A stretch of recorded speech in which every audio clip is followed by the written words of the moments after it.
Hi, I'm Michelle from How Much the Paper Blooms. Welcome back to part 3 of our Build a Bouquet series. So if you've seen my last 2 videos, you'll know that we're working to build a bouquet of paper flowers together right now. So this is part 3 in that series. So if you missed the first 2 installments of the series, then go back and watch those. I'll link those in the description box below for you. And today we're going to be focusing on actually making our flowers. So you've done all of the hard work now, all of the prep. So we've worked together to decide which flowers we're going to use and what colours they're going to be in. And also you should have a good idea of the vase you're going to use by now, and obviously what impact that is going to have on the size and the shape of your bouquet. So hopefully you should know which flowers you're going to be making and how many of each of them you're going to need. So today's going to be quite a straightforward one. We're just going to make all of our flowers. Now obviously I already have a couple of them pre-made from previous tutorials, so I'm going to be including those.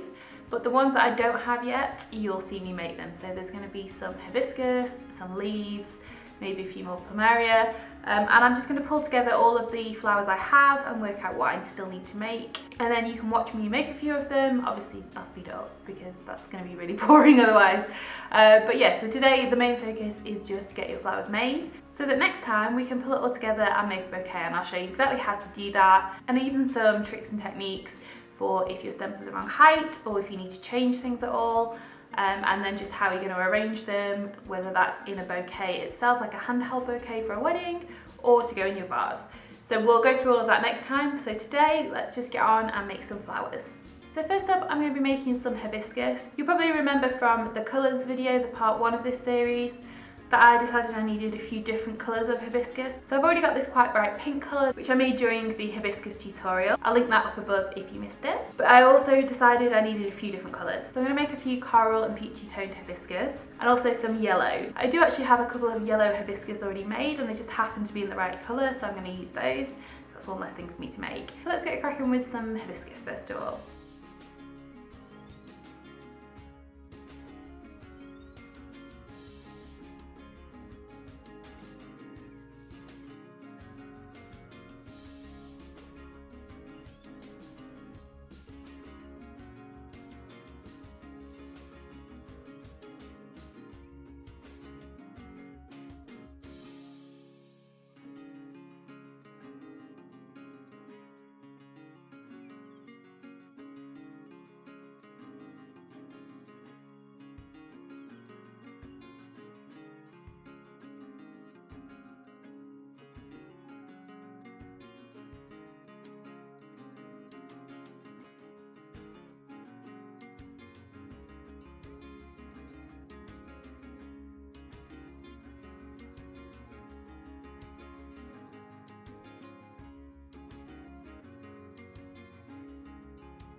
So next up I'm going to make a whole bunch of leaves. I'm sure I've mentioned this before, but if you're struggling for fillers for your bouquet, so if you don't have too many smaller flowers, or you don't want to actually make too many flowers at all, if you just want 1 or 2 big flowers with a lot of impact, then foliage is your best friend, because it's going to fill all of the gaps and hide a lot of the underside of your flowers and particularly the wires.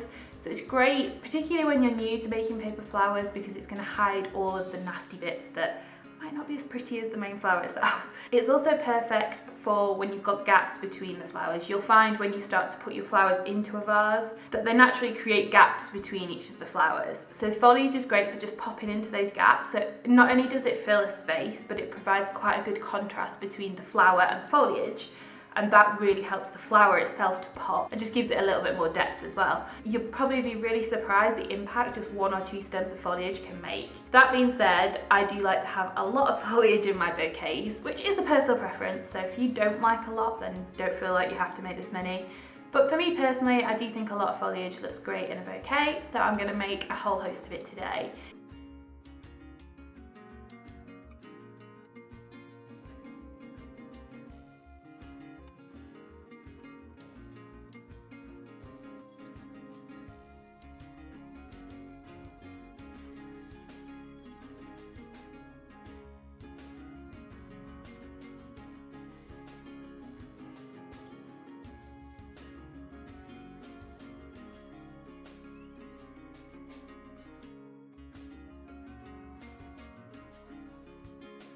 One other thing I quickly wanted to show you about the leaves is that I'm using the same template and tutorial that we did previously, but I'm just arranging my leaves slightly differently.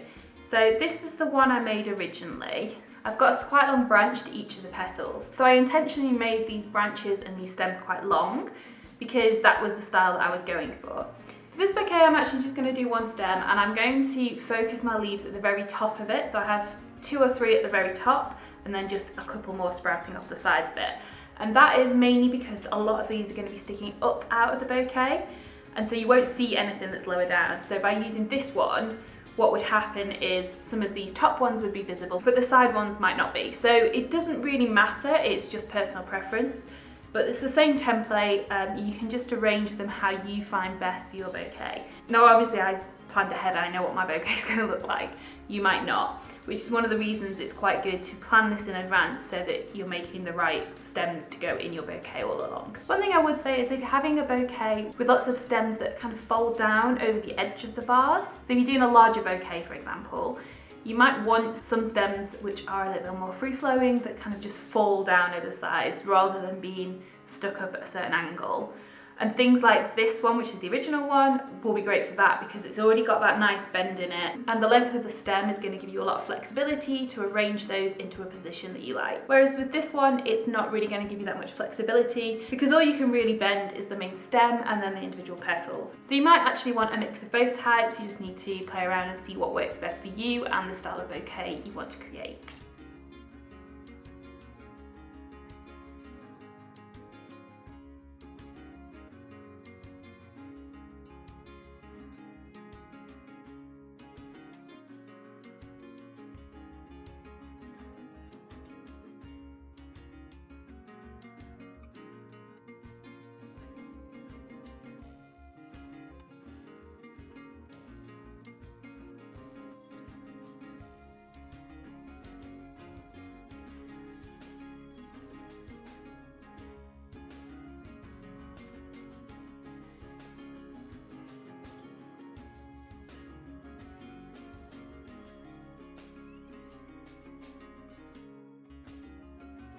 The next flower I want to include is a chrysanthemum.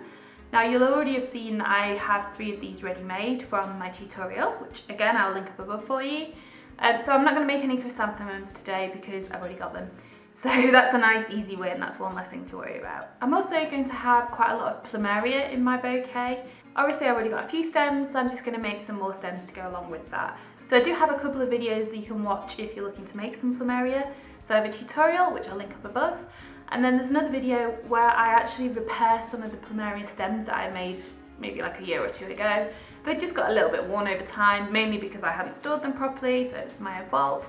But it is quite an easy repair to fix flowers like that, so I have a video showing you how I do that, and that focuses all on plumeria stems.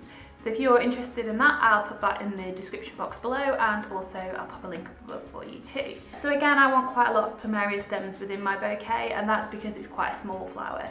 So you'll notice I've got some quite big flowers in this bouquet, so like the peony for example, is a huge flower and it makes a great impact in the bouquet. but I don't want all of my flowers to be that big. So the main reason I'm using so many plumeria is just to break it up a little bit. Again, provide that contrast that the foliage is going to create too, and it's going to sit really nicely next to the foliage. But because they're a smaller flower, it just gives it a bit more variety in the bouquet. So I plan to create quite a few stems of that as well. And the last up is my peonies, which actually I already have. So previously I made this one in this lemon colour, which was one I just had in my studio. It's made with the same tutorial as I used for the main peony tutorial. Again, I'll link that up above for you, but this is the one I made in the peony tutorial. This is one I already had. They're both exactly the same, using the same tutorial, same template. The only difference is I fluffed out the petals a little bit more when I was making the yellow one, and I just added an extra couple of petals from the same template. But you can see they create very similar flower, just one's more open than the other. I'm going to include both of these, and then I also have this pale pink, which again I previously made. This one is very, very similar. It's actually got less petals though. It's again the same tutorial and template that I used. I just didn't put as many petals onto it, so it just creates a smaller bloom. So you can totally adapt all of the templates to have more or less petals depending on the size of the finished flower that you like. So I have my 3 finished peonies here, so we're good to go with those. Okay, so hopefully you follow along in making your flowers with me and you've got all of your flowers made and ready to go. Don't worry if you've not got them all, you can always come back at a later stage and make some more, but you will probably find it useful before you watch the next video to have all of them made so you can follow along and actually arrange your bouquet with me as you go. So hopefully you'll join me soon for that. Make sure that if you're not already subscribed, you do hit the subscribe and notifications button so that as soon as I launch the next video, you'll get a notification. You can also join my email list at howmuchlypaperblooms.com, and then you'll get the notifications for new videos and new launches and things like that. So you'll be the first to know about those things. Also, I would love it if you could hit the like button below and drop me a comment to let me know what you thought of this video. That would be great. I really do appreciate it. I'll see you back here very soon for more paper flower making. Tell Muchly for being here to celebrate life's special moments with me.